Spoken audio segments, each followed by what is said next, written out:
أعوذ بالله من الشيطان اللعين الرجيم بسم الله الرحمن الرحيم الحمد لله رب العالمين والصلاة والسلام على سيد الأنبياء وخاتم المرسلين سيدنا ونبينا بالقاسم محمد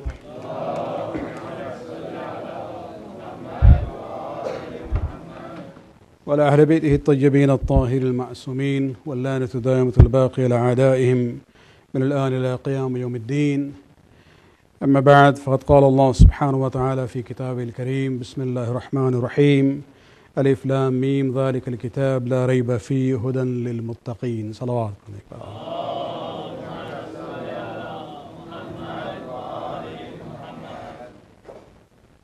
We thank Allah subhanahu wa ta'ala for this opportunity once again to be in the month of Rahman, Maghfirah, mercy and forgiveness of Allah subhanahu wa ta'ala.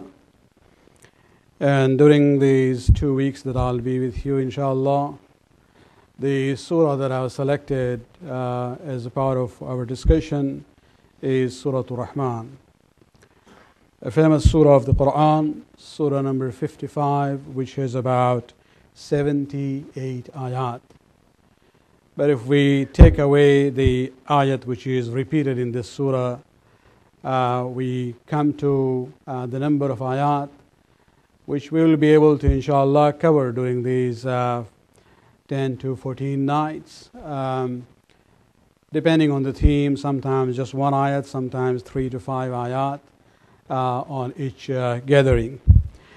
I also would like to keep in time as far as 20 minutes given to me, inshallah, unless you become very tired with the hunger, then I have to keep you occupied till the time of Maghrib. Salawat alayhi wa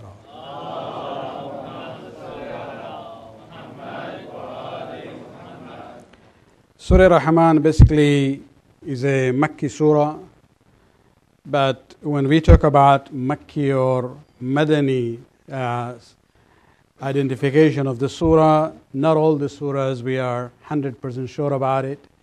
Many surahs we had to look at the theme to see whether it was a surah which was revealed in Mecca or in the Madani era of the life of the Prophet.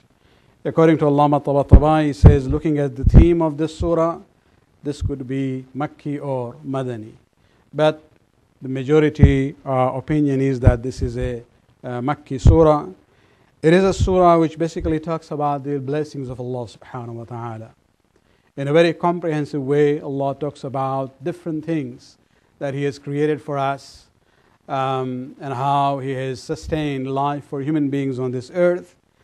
And basically the summary of the life of a person in this dunya as well as in the life to come. The importance of this surah can be seen from a hadith of the Prophet about this surah, Surah Rahman. But before I come to the surah itself, many of the surahs in the Quran have been described by our ma'asumeen in different ways. Of course, everything goes back to the expression in the language, Arabic language or Farsi or Urdu or Gujarati or even in English. There is always room to use poetic way to describe the importance of one thing or the other. As far as the surahs of the Quran are concerned, you will see that there are different surahs described in different ways. You look at Surah Ikhlas, we are told this is Thulthul Quran, 1/3 of the Quran. That's why when we talk about Surah, we recite a surah for the marhumeen, we say 3 times Qul Wallah. Why 3 times? Because the sawab of that is 1/3. So when you do it 3 times, it becomes like the sawab of the whole Quran. If you look at Surah Kafirun, this is known as Rub'ul Quran, 1/4 of the Quran. Surah Az-Zariyat, this is known as Nisful Quran, half of the Quran. So besides that, for example, if you look at Surah Yasin, there's a hadith from the Prophet where he says, everything has a heart. وَقَلْبُ الْقُرْآنِ Yasin. Everything has a heart in a symbolic sense, and the heart of the Quran is Surah Yasin. In the same style, when you look at Surah Rahman, there is a very interesting hadith that we have from the Prophet. quoted by the Sunni and Shia Mufassirin both. And interestingly on this, in Hadith, in the Sunni sources, the final narrator is Amir al-Mu'minin Ali bin Abi Talib alayhi salatu wasalam.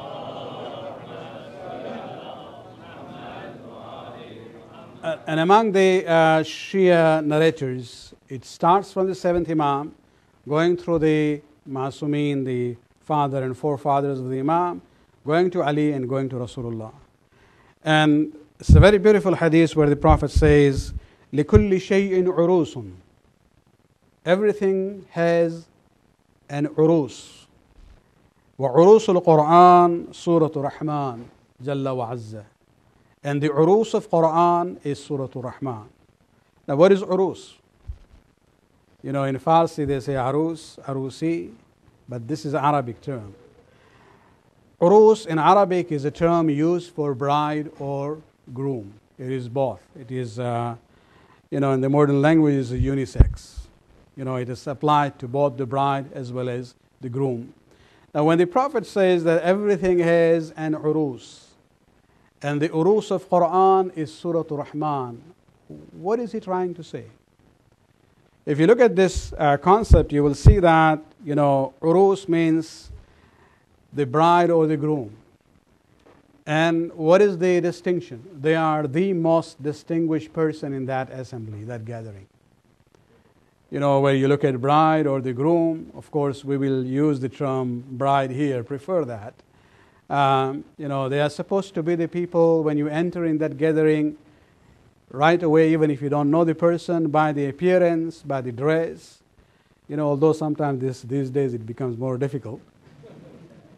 Sometimes, even the fathers come with sherwani more shiny than the groom himself, But the whole issue is that, and that's why probably in the English culture they talk about bridesmaid, and culturally they say, the bridesmaid has to be dressed more simply than compared to the bride herself.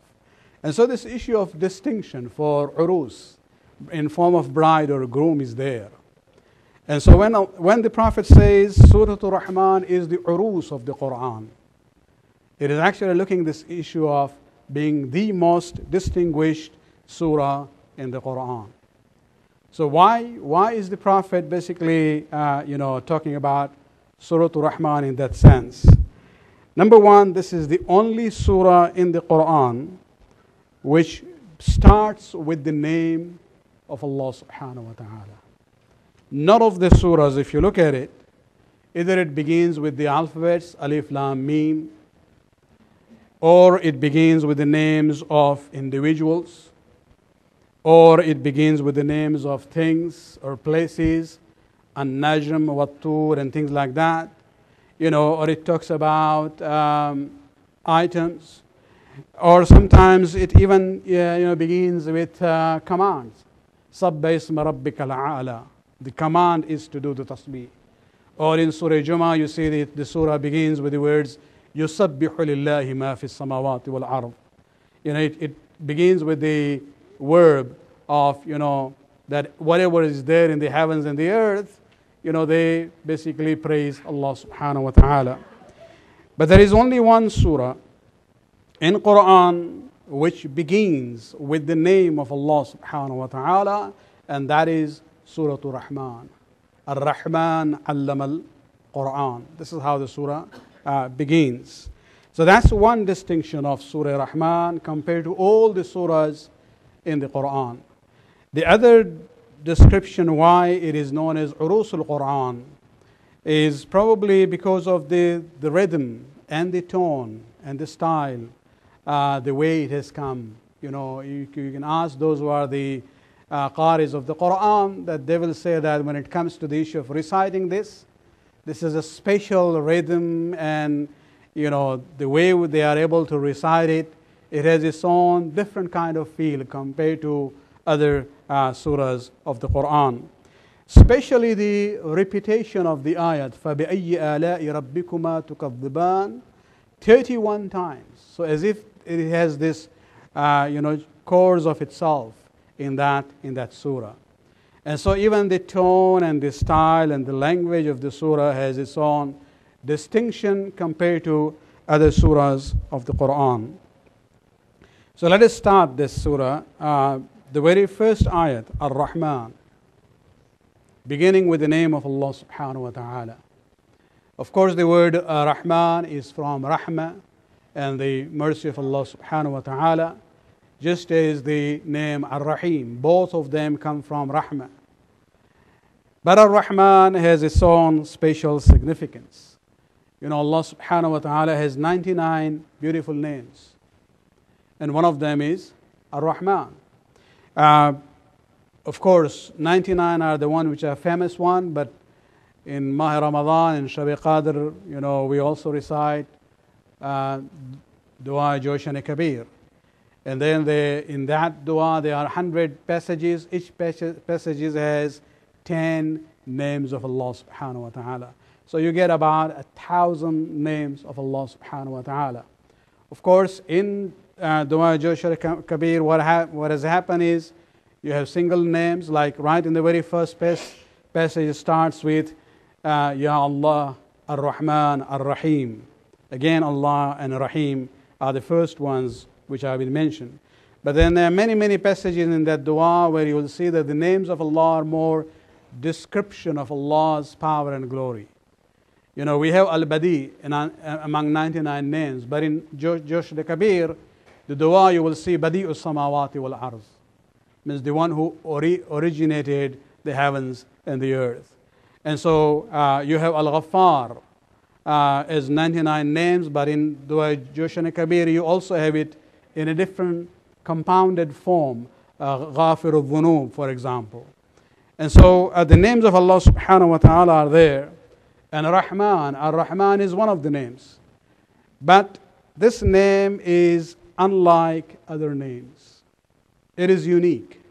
It is unique in the sense that it cannot be used for anyone but Allah subhanahu wa ta'ala. Many of the names we have, even in 99 names of Allah subhanahu wa ta'ala, you will see people have that name. Rahim. Anyone Rahim by here? Right there. You have people who are known as Khaliq, or you know, different names of Allah subhanahu wa ta'ala is used for people, of course, not in the same meaning. You know, we even call people who invent new things for the benefit of the society. We say they are Khaliq. You know, they are inventors. But it doesn't mean the same meaning as Allah subhanahu wa ta'ala. Even the term very close to Rahman, Ar-Rahim, this is also used for human beings. In Surah Tawbah, the last ayat, last but one, Allah subhanahu wa ta'ala describes our Prophet by saying, لَقَدْ جَاءَكُمْ رَسُولٌ مِّنْ أَنفُسِكُمْ, that verily a messenger has come from among yourselves. عَزِيزٌ عَلَيْهِ مَا عَنِتُّمْ. You know, it is really sad, he feels sad when you are in distress. حَرِيصٌ عَلَيْكُمْ. He is very anxious about your issues. بِالْمُؤْمِنِينَ رَعُوفٌ رَحِيمٌ. And to the believers, he is kind and Rahim, merciful. So the term Rahim is used even for human beings. And in this ayat, we see it is applied to the Prophet of Islam, Hazrat Muhammad Mustafa sallallahu alayhi wa alayhi wa sallam.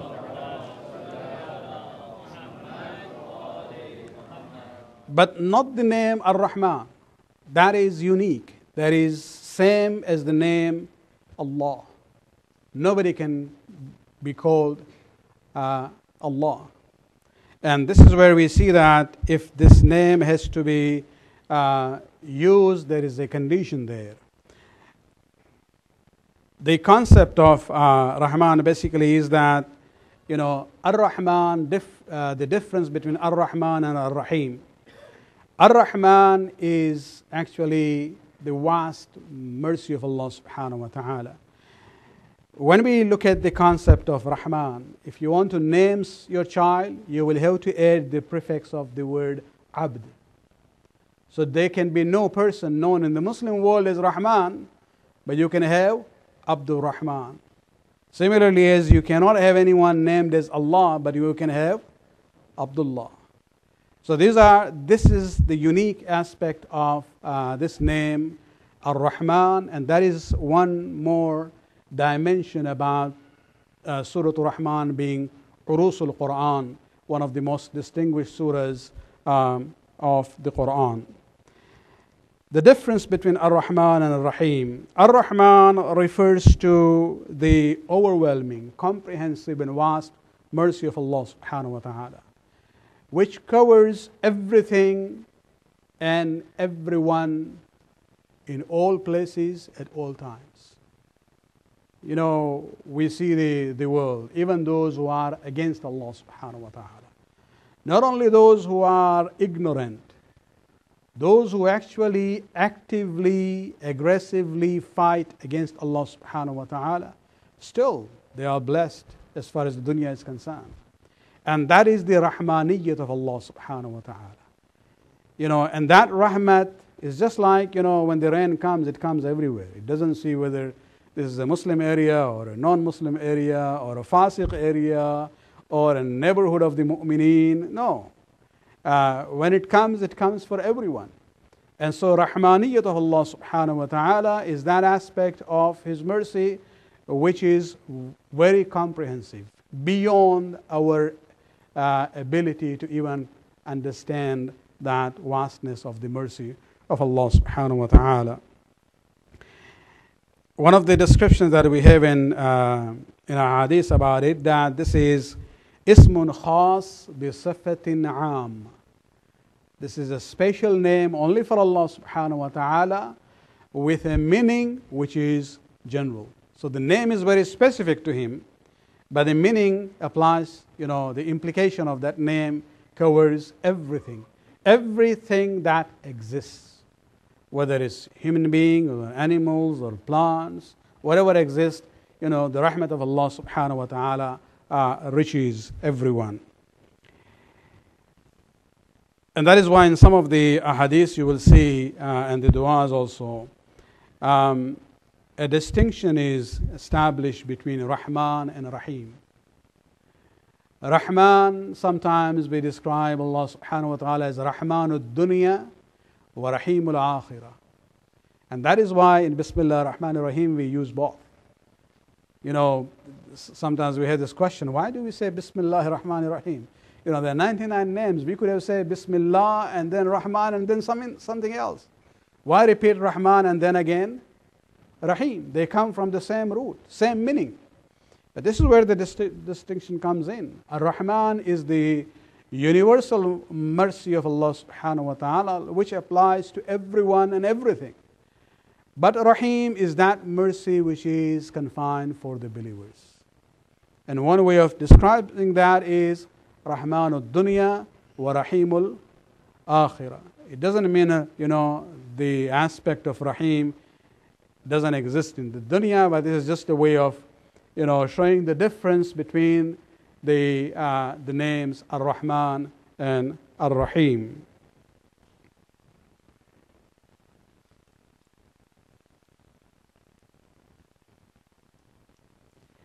Let me end this evening with a point I would like to think about it. Ar-Rahman is the universal and the vast mercy of Allah subhanahu wa ta'ala. And if you look at the concept in Quran, the way this term has been used, it's very interesting. Sometimes, you know, when I look at the words Allah subhanahu wa ta'ala has chosen for certain concepts, you really, you know, start thinking about it, that this book definitely is a book from Allah subhanahu wa ta'ala.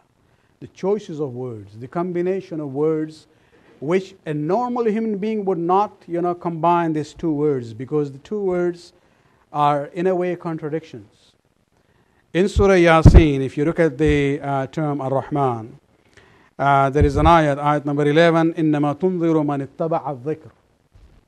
Talking about the Quran, Allah subhanahu wa ta'ala says that, you know, the person who learns the lessons from the warnings which are there in this message of the Quran is man ittaba'a al-dhikr, is the one who follows the Quran. Wa khashiya ar-Rahman bil-ghayb. Khashiya ar-Rahman. And he is the one who fears the Rahman. The word khashiya is from, khashiya, to fear. That is a negative concept. And we are told to fear whom? The one who is Rahman, whose mercy is, universal. There is no limitation to it.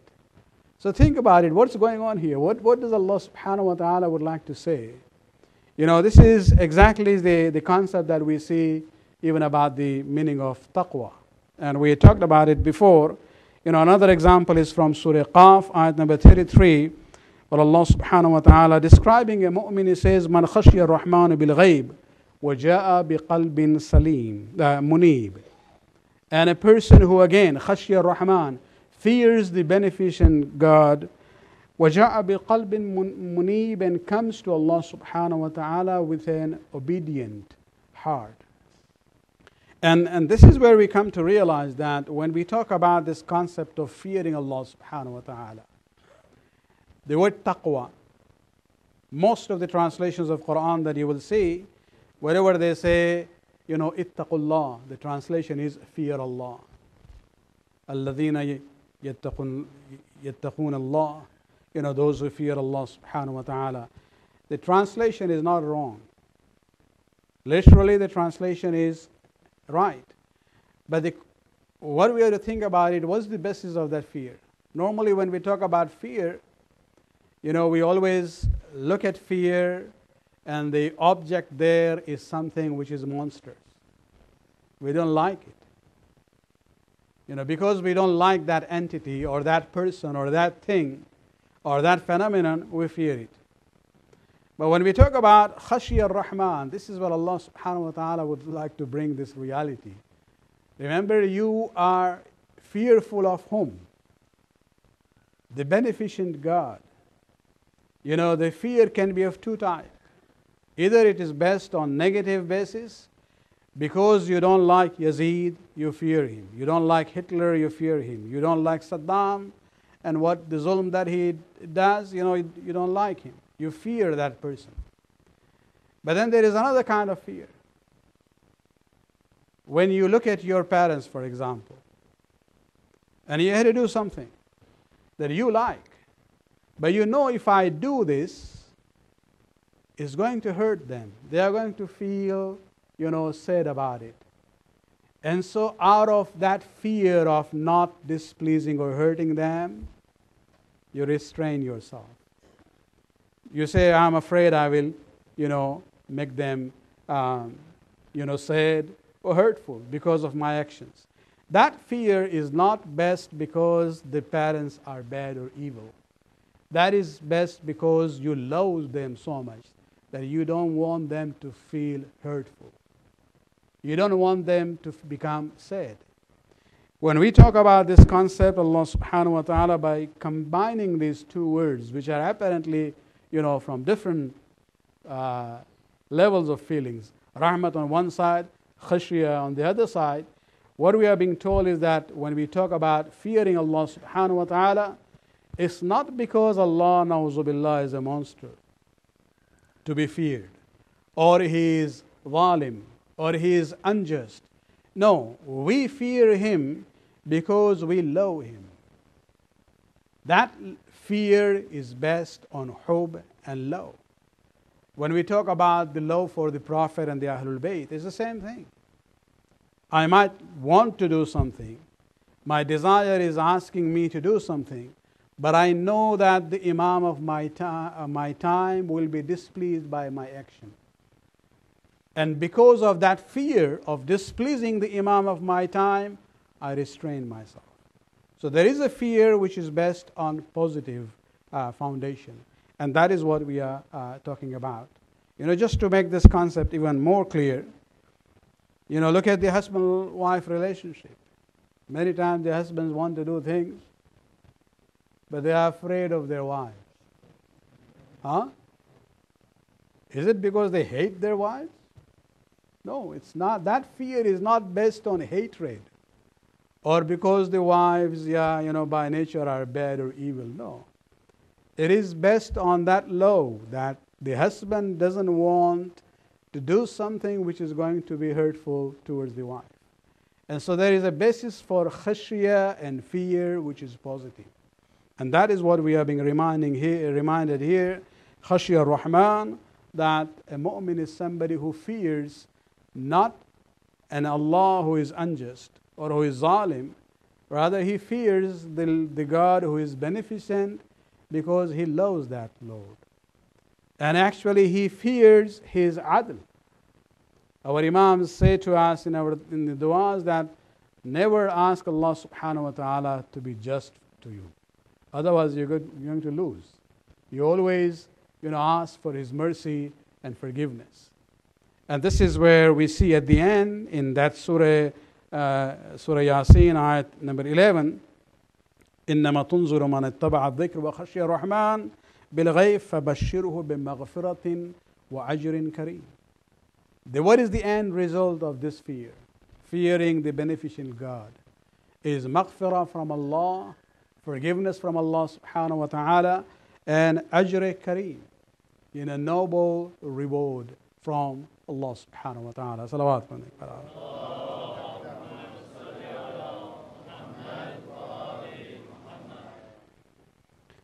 The first word of this surah, and let me conclude with that, is actually also an indication. Ar-Rahman, talking about the beneficent God, that this is a surah which talks about the blessings of Allah subhanahu wa ta'ala.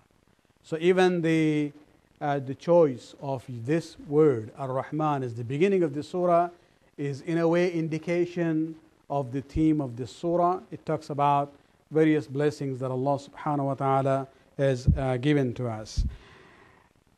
On the day of Ashura, between both sides, Imam Hussain alayhi salam and his companions and the Yazidi forces, initially there was individual combat between one person from this side, the other from the other side. Among the Arabs, it was a tradition that whoever comes to the battlefield and asks for a challenge from the other side, they would introduce themselves in poetry. And interestingly, we see that ashab of Imam Hussain alayhi salam on the day of Ashura identified themselves with this name. And one of them, I don't remember exactly because this just came to my mind now, where he says, وَشِيعَةُ عَلِيٍّ شِيعَةُ الرَّحْمَنِ. And the Shia of Ali are actually Shi'atur Rahman. They are the Shias and followers of the beneficent God. And referring to the other side, he says they are actually Shi'atul Shaitan, using the same rhythm, Rahman and Shaitan, that they are actually the followers of Shaitan. May Allah subhanahu wa ta'ala always keep us among those who are the true followers of Muhammad and Ali Muhammad salawatullah alayhi ajma'in.